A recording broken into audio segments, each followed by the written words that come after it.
Ka se sot të gjitha stimulimet që mund të bëhen janë të nivelit njerëzor. Apo edhe për atë që i besojmë atë stimulimi, për aq vëm. Sa nuk i besojmë, largohemi atë. Prandaj edhe sot për shembull, pse ka rënë niveli i mësimit në shkollat tona? Pse ka rënë? Jemi të se ka rënë.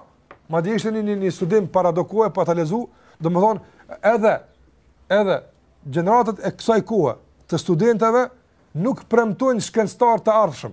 Premtojnë diplomum, po. Ama diplomum edhe shkencëtar dallon rrëndësisht. Andaj maksimalisht mësohet në kuadër të plan programit për ta marrë notë.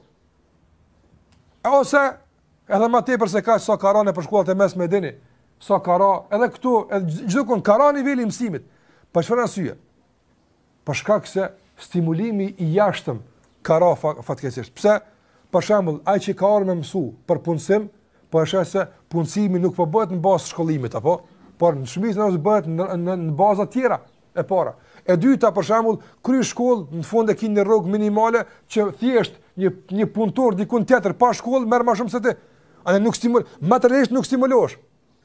Materialisht nuk ka stimulim. Gjithashtu në rrafshin e punësimit nuk ka një stimulim. Atëherë çka më stimulu?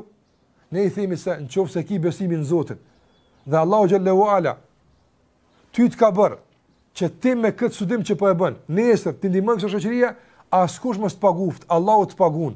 Nuk ta humb Allahu mundin, shiko këto shprehje vetvetiu tingëllojnë bukur për çdo njeri që është i zgënjur me këtë ata që i ka për rreth ata. Andaj ne si musliman nuk presim mirënjohjen e askujt, nuk presim lavdatat e askujt, ne punojmë për hir të Zotit, për shkak se Allahu na ka obliguar të bëjmë mirë vendin ton. Na për çfarë bëjmë? Nëse vjesh problemi, në kuptim njerëzor, po, kemi nevojë për të, çdo kush për një rrugë e bën, por nuk e kushtojmë kontributin për vendin ton nga aspekti material ose i punësimit. Këto dallime.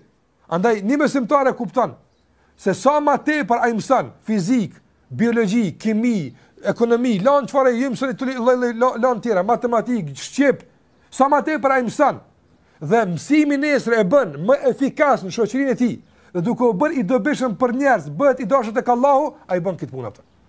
Edhe nuk i duhet asnjë stimulim tjetër. Pse? Nga se Muhamedi asëm ka thonë, khairukum anfa'ukum linnas. Më i miri për juve është ai që më shumë të njerëzve u bën dobi. Andaj besimtari është në këtë garë që të bëhet më i miri tek Zoti, duke i bën më shumë të mirë njerëzve.